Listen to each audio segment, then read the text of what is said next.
పత్రిజీ మనం అద్భుత సృష్టి బుక్ నుంచి డిఎన్ఏ గురించి తెలుసుకుంటూ వస్తూ ఉన్నాం. సిట్టింగ్లో గంటలు గంటలు ధ్యానం చేస్తూ ఉంటాము. హైపోథాలమస్ యాక్టివేషన్లోకి వచ్చింది. మనకి డిఎన్ఏ యాక్టివేషన్ పూర్తయినట్లు మనకు ప్రూఫ్ ఏంటి? దీనికి కొన్ని పాయింట్స్ చెప్పారు ఇక్కడ మేడం. నంబర్ 1, భౌతిక నేత్రాలకు కనిపించని ఆది భౌతిక శక్తులను చూడగలగటం. నంబర్ 2, ఆరా ఫోటోలను చూడగలగటం.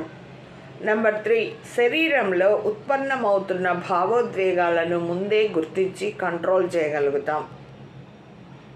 4, ఫిజికల్ మెంటల్ బాడీలో వచ్చే ఫీలింగ్స్ను అర్థం చేసుకోగలుగుతాం.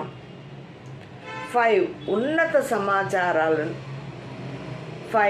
ఉన్నత సమాచారాలను అందుకోగలుగుతాం.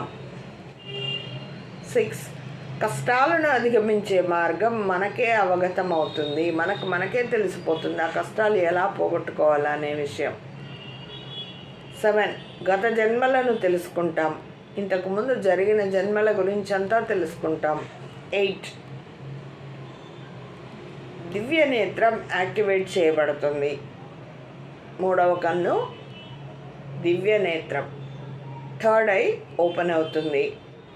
9, ఆస్ట్రల్ ట్రావెల్ మొదలైన ఎన్నో సామర్థ్యాలు మనకు అవగతమవుతూ